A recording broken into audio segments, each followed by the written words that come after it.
Alhamdulillah wassalatu wassalamu ala sayyidina Rasulillah Sayyidina Muhammad bin Abdullah wa ala alihi wa sahbihi wa mawalah. Ma ba'd, kita bersyukur kepada Allah Ta'ala pada malam hari ini bersama-sama kita berkumpul di tempat ini, di kediaman guru kami, orang tua kami Al-Habib Lutfi bin Ali bin Yahya. Mudah-mudahan diberikan kesehatan, afiah, panjang umur, dan juga segenap keluarga besar beliau, wabil khusus sahibul majlis akhina Al-Habib Husain bin Lutfi bin Yahya diberikan kesehatan, dan juga yang hadir tengah-tengah kita Al-Habib Umar Al-Mutahhar, alhamdulillah diberikan kesehatan.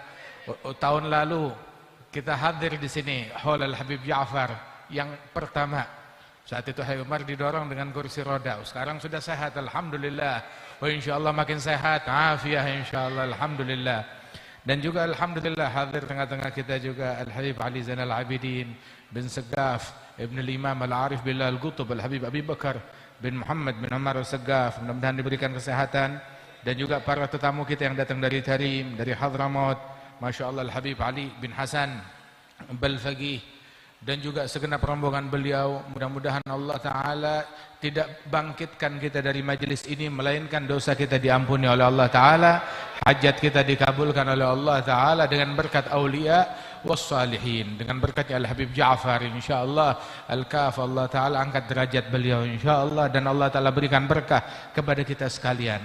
Sebab mereka para wali-walinya Allah, para awliya wassalihin, kematian itu tidak menurunkan derajatnya mereka. Justru para awliya wa salihin, perhatian mereka kepada murid-muridnya setelah wafatnya mereka lebih besar daripada semasa mereka hidup. Kenapa? Sebab orang ketika hidup maka dia terbatasi dengan hukum-hukum duniawi, dengan hukum-hukum jasad yang penuh keterbatasan.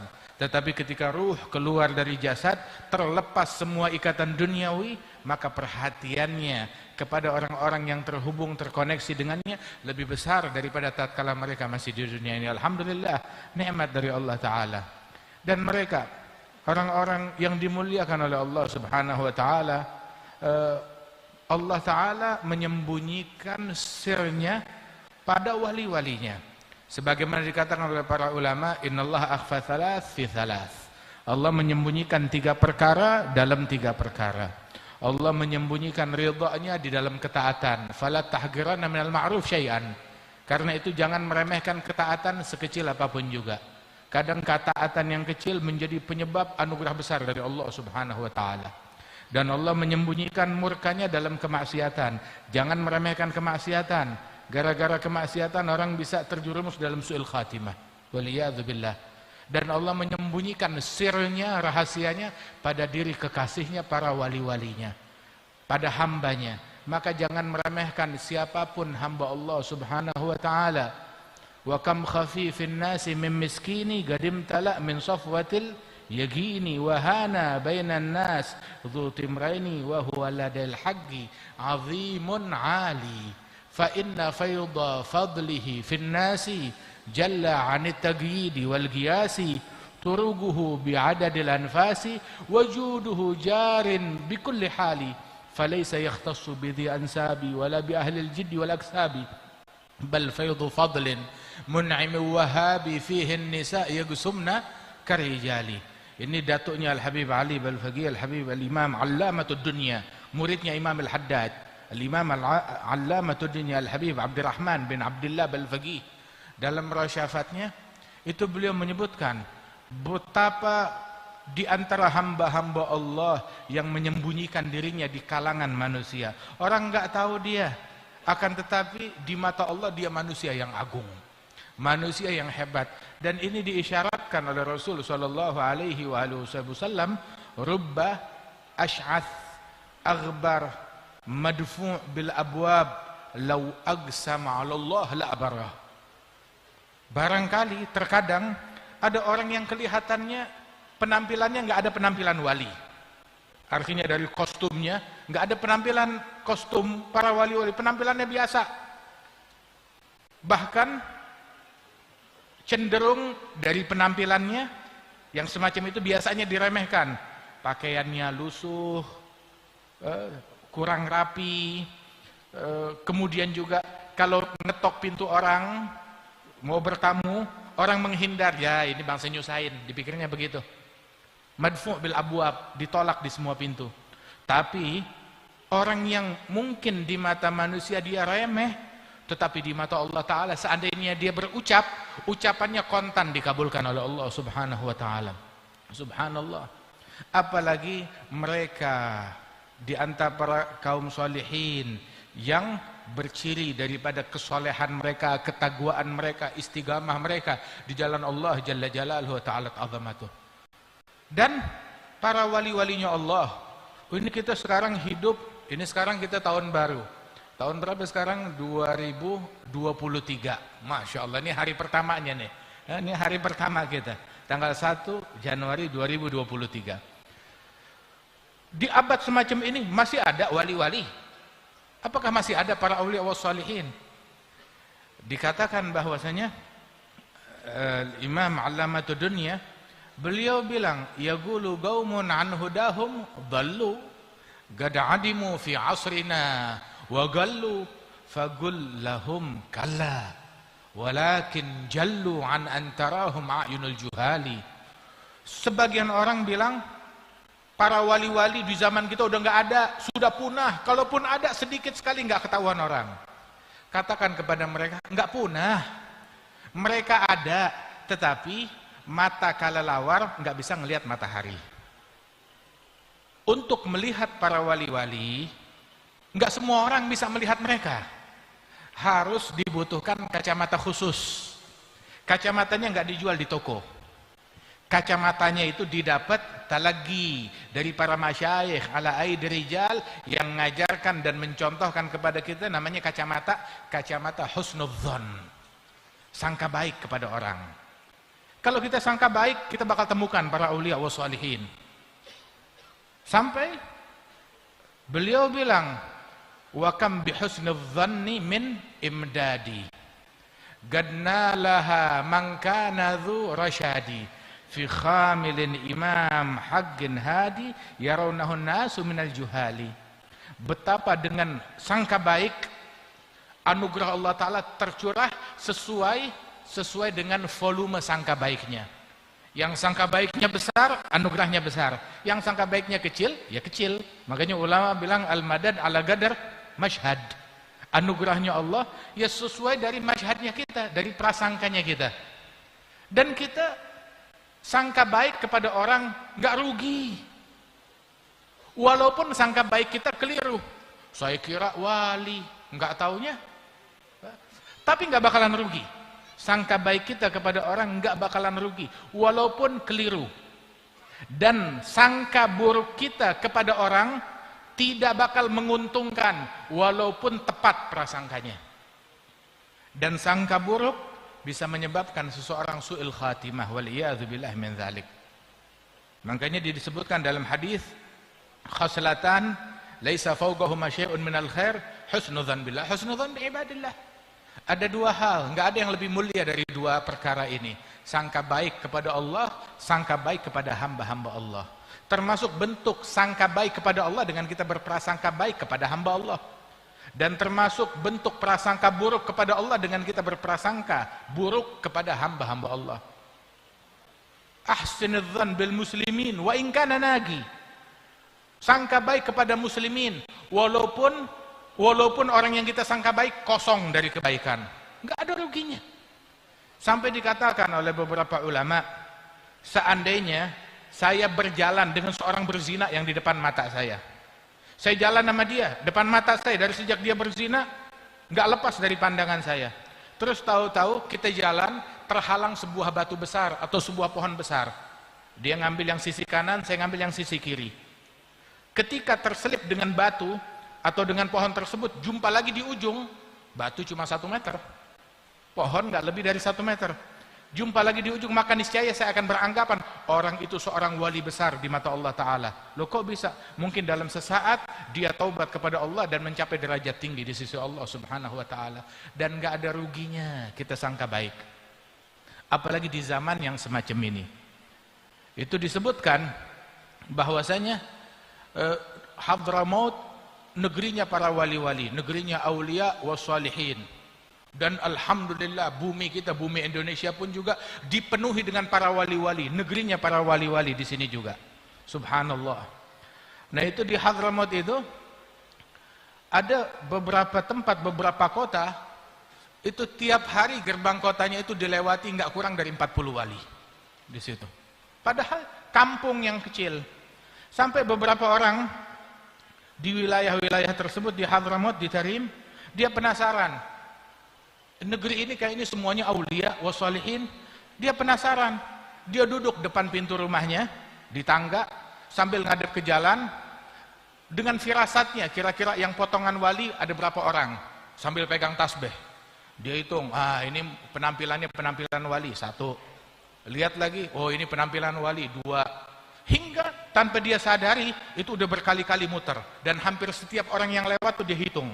Sampai dia bilang semua orang di kota ini kayaknya wali semua dari penampilannya.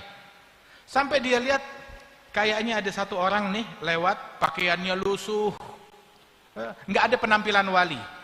Kerjaannya pun juga kerjaannya bukan kerjaan yang bagus, kelihatannya cuma kayak pemulung begitu. Maka dia urungkan niatnya, ini sih nggak ada penampilan wali, nggak dihitung.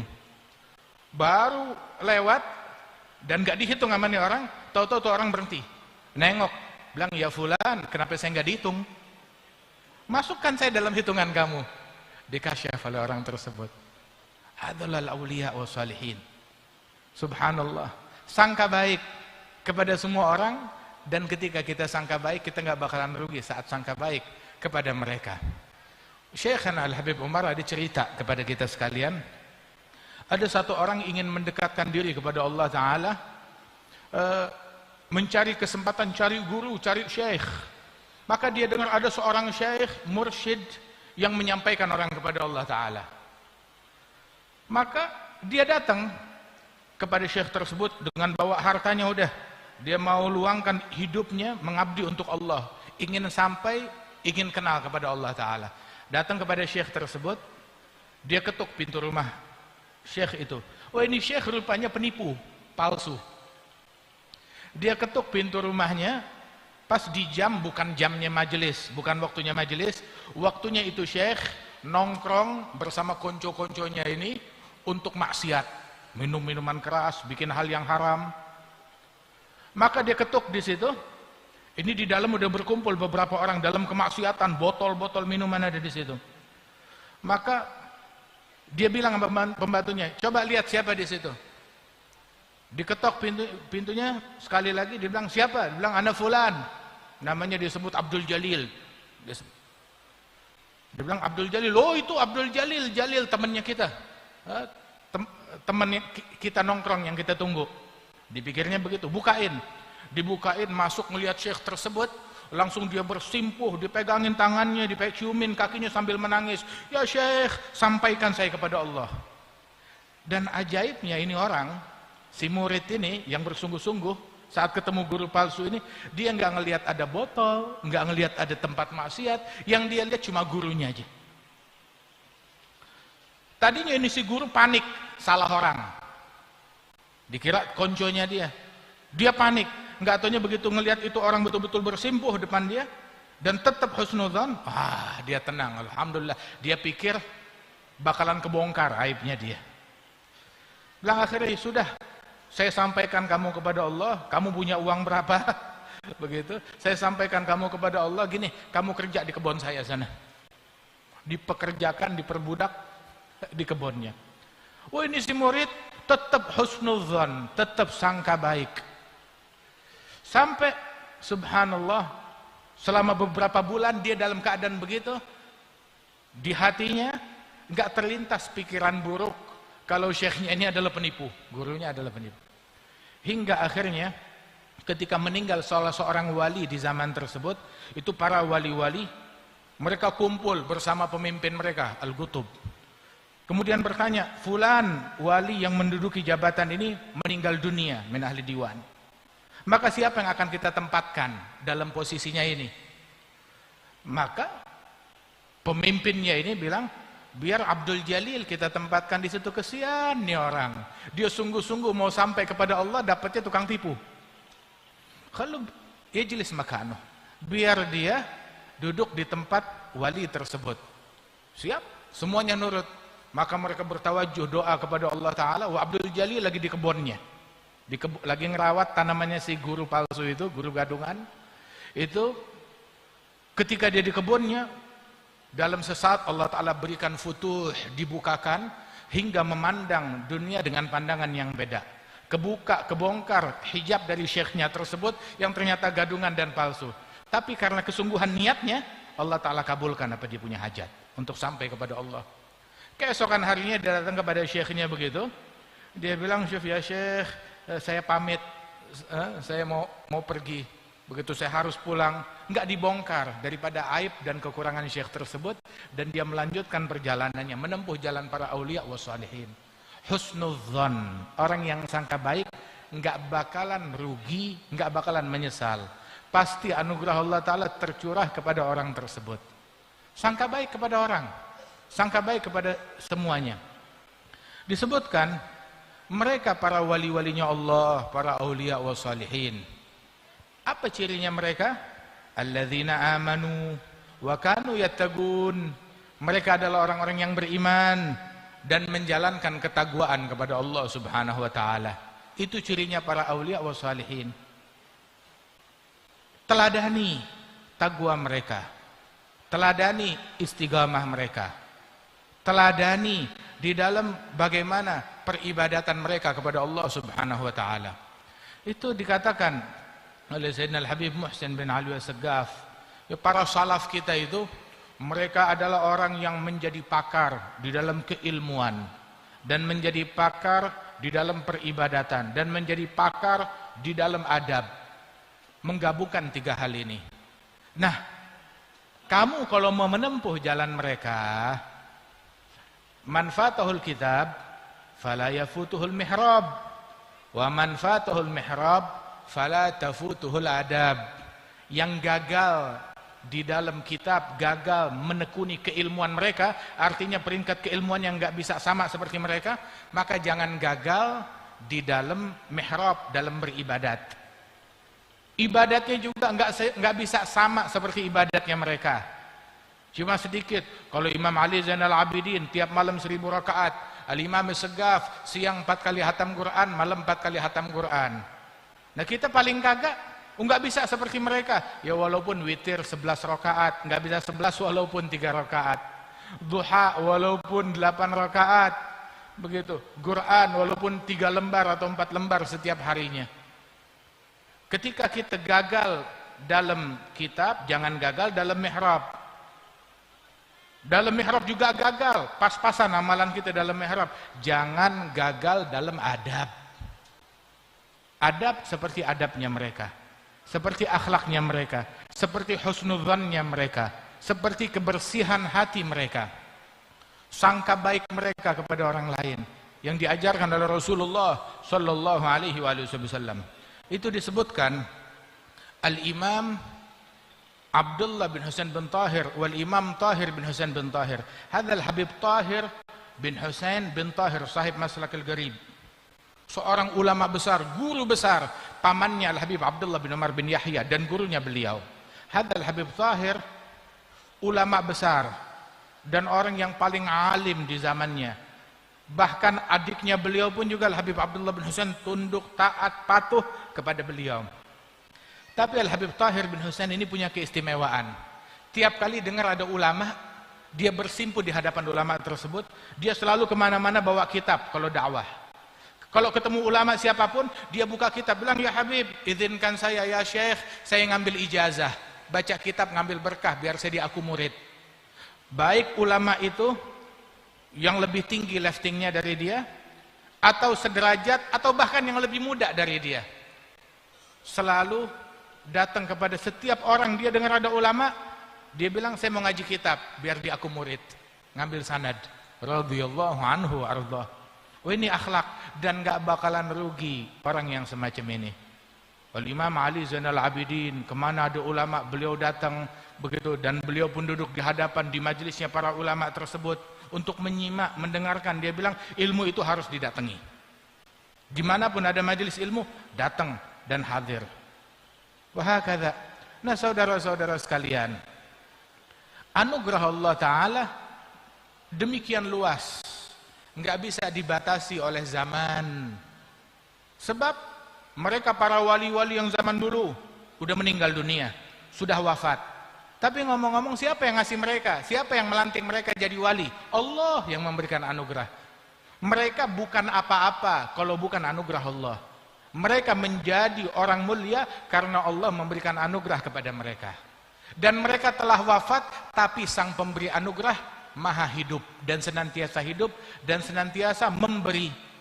Kita kalau baca Asmaul Husna, kan di situ ada namanya Al-Mu'ti, sang pemberi. Dulu Allah Mu'ti, pemberi. Sekarang masih memberi atau enggak? Masih memberi dan senantiasa memberikan anugerah. Tatkala Imam Abdullah bin Al-Haddad di masanya beliau itu, beliau Masya Allah dikenal di masyarakat dengan keilmuannya. Ada beberapa orang bilang kepada khalifahnya Syekh Abi Bakar bin Salim, dia bilang, lihat ada anak muda namanya Abdullah Haddad, dia mau jadi seperti seolah-olah dirinya seperti Syekh Abu Bakar bin Salim, mau nyaingin Syekh Abi Bakar bin Salim. Jadi provokator dari zaman dulu. Dari zaman dulu datang kepada ulama ini, bilang tuh lihat Habib Abdullah Haddad, dia mau nyaingin Syekh Abu Bakar bin Salim. Maka omongan ini dibawa di hadapan Al-Munsib, cucunya Syekh Abu Bakar, dan di situ ada Habib Abdullah Haddad. Terus Habib Abdullah Haddad berkata, ketika dia diucapkan demikian, ditanya, ya Abdullah Haddad, ini orang ngomong begitu. Maka Habib Abdullah Haddad bilang, Syekh ya Habib, siapa yang memberikan Syekh Abu Bakar bin Salim magam, derajat, kewalian yang demikian besar? Dia bilang Allah Subhanahu wa Ta'ala yang memberikannya. Dan sekarang Allah Ta'ala bisa gak memberi kepada saya seperti yang Allah Ta'ala anugerahkan kepada Syekh Abu Bakar? Dengar begitu, Hadzal Habib, dia berkata, Naam, yu'tik wa ziyadah, yu'tik wa ziyadah, yu'tik wa ziyadah. Allah maha mampu memberikan kau anugerah itu dan lebih lagi.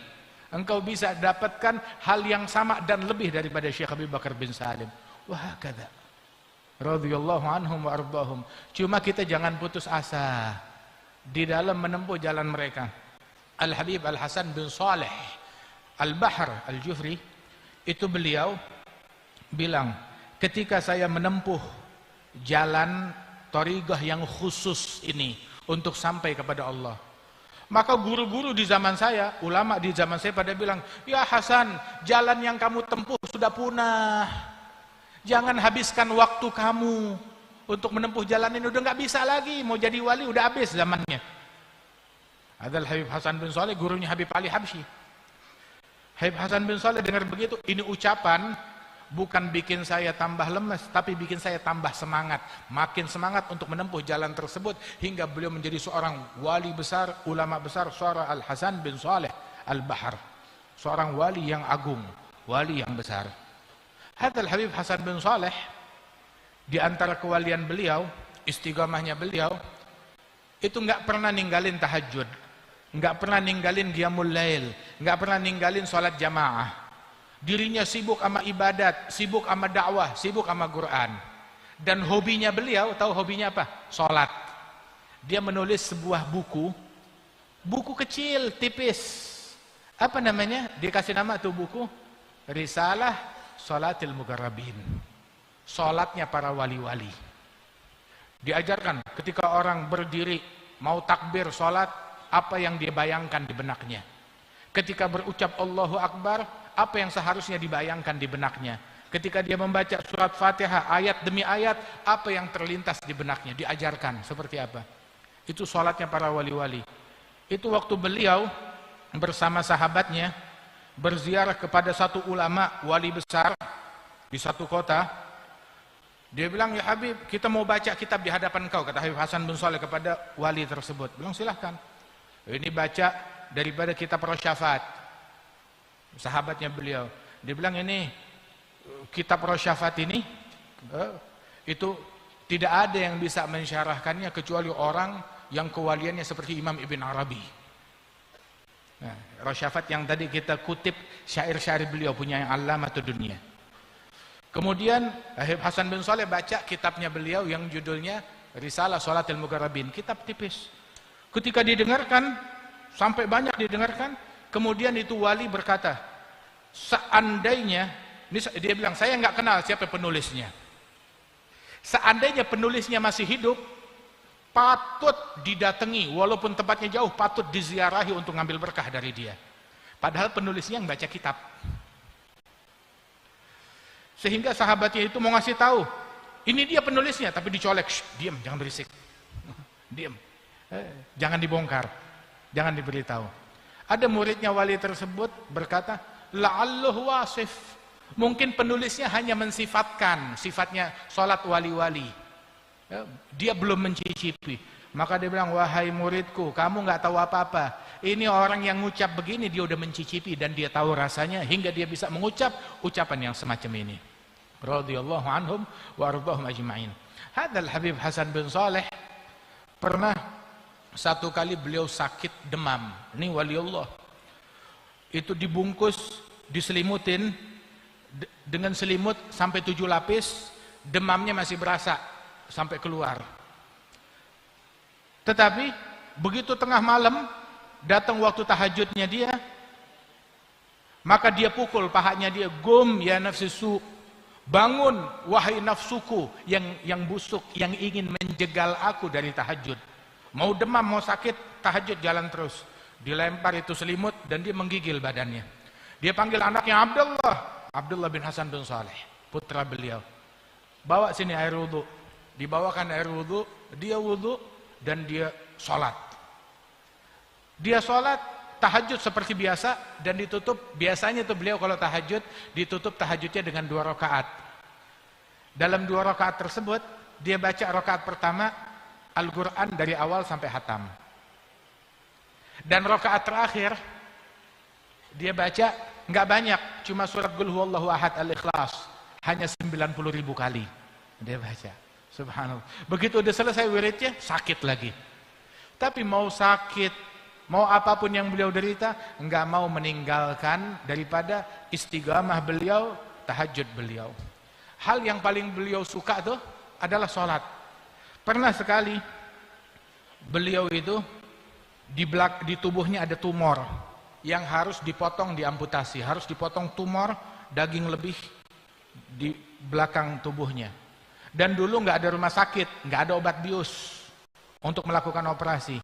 Jadi biasanya orang tuh kalau mau dioperasi itu, ya udah disiapkan besi panas yang menyala, langsung dipotong, diikat tubuhnya itu, dipotong bagian yang mau dibuang, terus ditempelkan dengan besi panas untuk menghentikan pendarahan. Itu berat, sulit sekali, tapi memang seperti itu caranya. Nah itu dokter bilang ini harus dipotong bagian tubuhnya itu. Dan cara operasinya seperti ini, harus kita ikat. Dibilang Habib Abdullah bin Hasan, putranya, ayah saya sudah tua, masa mau saya ikat? Tapi ini harus dipotong, kalau enggak bisa mencelakakan dirinya. Ditanya, kira-kira kamu perlu waktu berapa lama untuk operasi? Ya operasi kalau semuanya udah siap, besinya udah nyala, alat-alat udah siap, ya sekitar 15 menit atau 20 menit. Bilang ada. Saya punya waktu segitu, kamu bisa kerjakan begitu kapan? Saat habis sholat maghrib. Sehabis sholat maghrib, ayah saya tuh selalu sholat ba'diyah maghrib. Itu sholat ba'diyah maghribnya panjang banget, bisa setengah jam lebih. Berdiri tuh belum rukuk itu. Kamu lakukan operasi kamu dalam 10 menit, 15 menit, saat dia sedang sholat ba'diyah maghrib. Maka baik, habis sholat maghrib, abahnya berdiri. Begitu abahnya berdiri, dia kalau udah sholat nggak sadar sekeliling, nggak sadar sekeliling. Maka langsung dari belakang bajunya disobek, bagian pundaknya, sebab yang mesti apa namanya, yang ada tumornya, disobek dari belakang, langsung dipotong, kemudian ditempelkan besi panas, kemudian diperban lagi, itu operasinya sekitar 15 menit. Udah selesai, wal Habib nggak bergerak, tetap sholat, tidak bergerak sedikit pun juga. Sampai akhirnya ruku, selesai sholatnya, salam dari sholat, dia panggil anaknya, Abdullah, lebih Abah, coba lihat di belakang Abah ini, di punggung Abah ada apa? Seperti ada semut yang menggigit. Bilang bukan semut, tapi baru kita potong. Subhanallah, dia nggak merasakan apapun juga. Itu Imam Abdul Wahhab Sya'rani, dia menyebutkan di antara sholatnya para wali-wali, itu di antara mereka yang bilang kepada anak-anaknya, kalau saya udah sholat, kalian mau berisik, berisik dah. Kenapa? Sebab li'anni la ahis bikum. Saya kalau udah sholat udah nggak tahu sekitar, nggak tahu ini ada suara apa, ini ngomong apa. Jadi kalau udah abahnya sholat, anaknya mau jerit-jerit, mau teriak, mau bergendang, nggak ada. Ayahnya ini tidak menyadari apa yang mereka lakukan saat dia udah sholat. Al-Imam Ali Zainal Abidin lagi sholat, tahu-tahu rumahnya terjadi kebakaran hebat di tempat beliau sholat itu.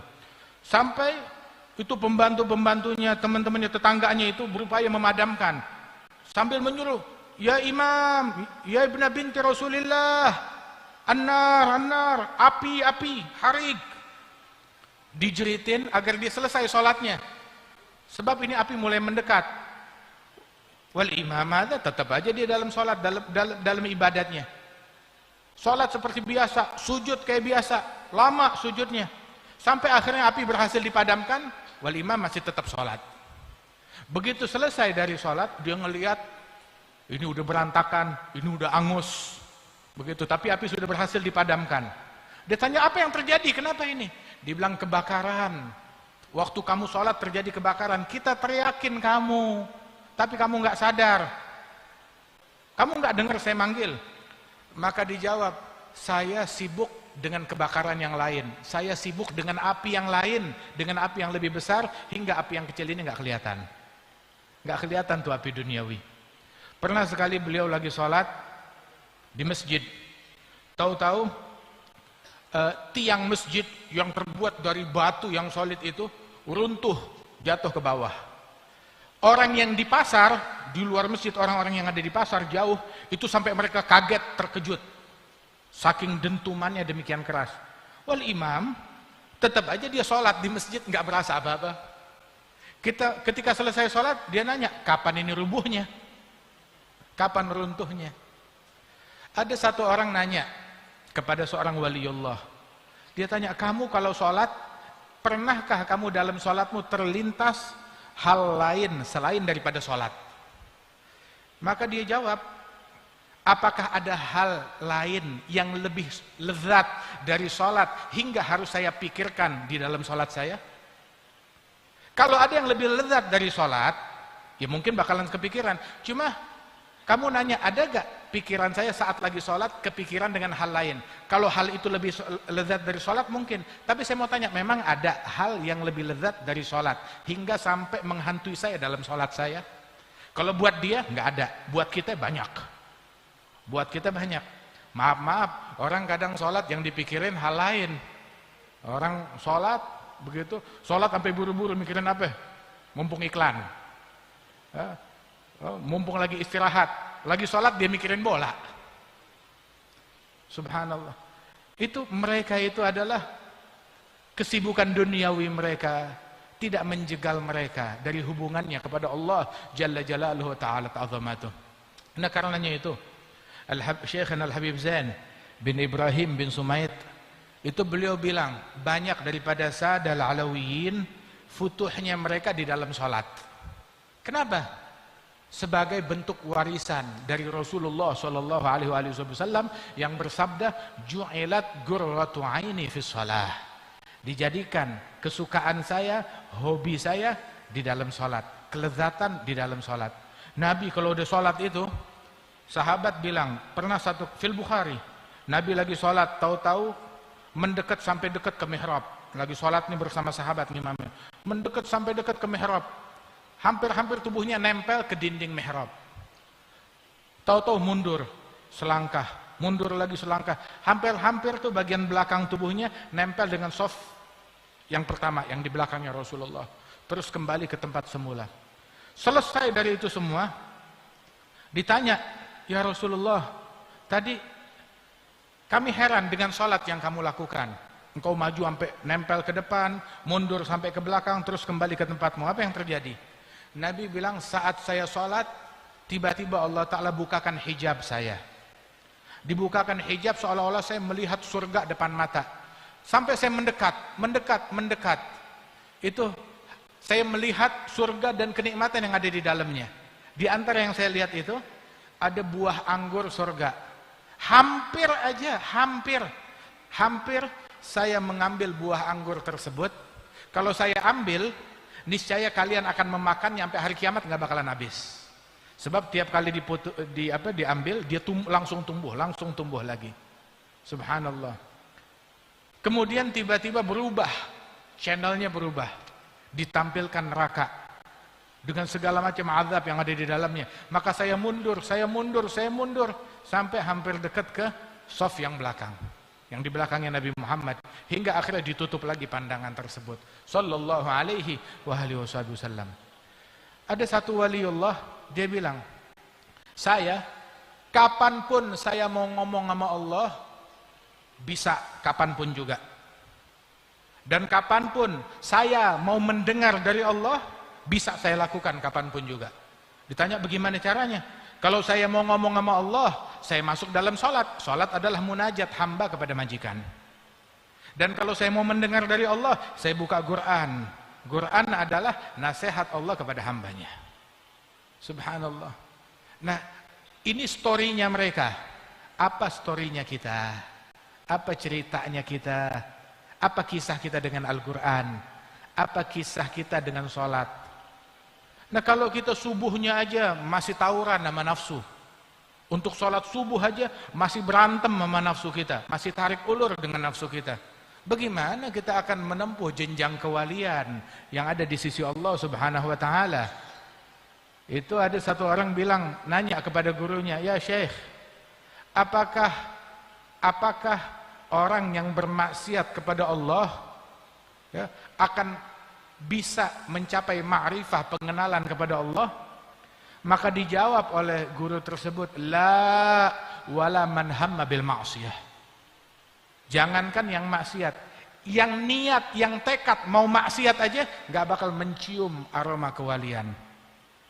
Tapi kita harus mensucikan diri kita, membersihkan diri kita, membersihkan nafsu kita.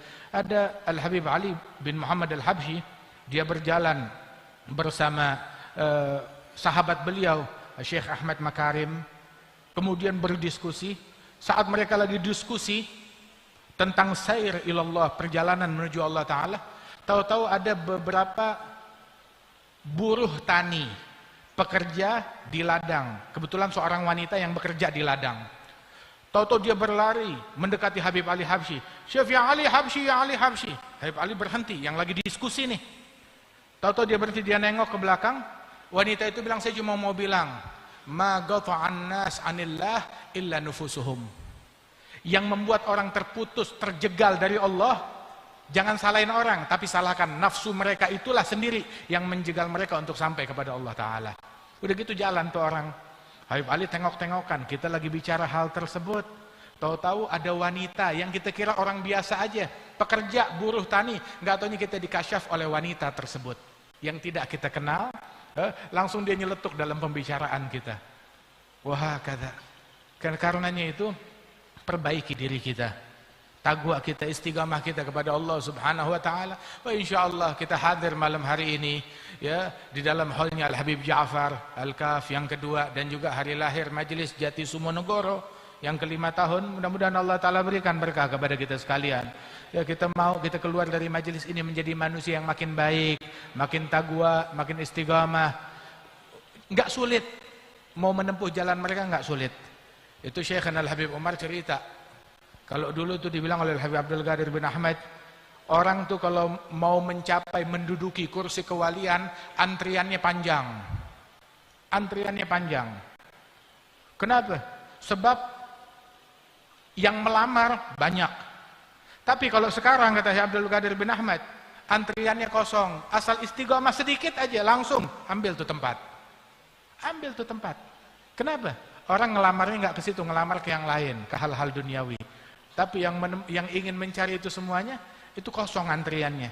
Tinggal kita sedikit istiqamah. Sholat jamaah, jangan tinggal.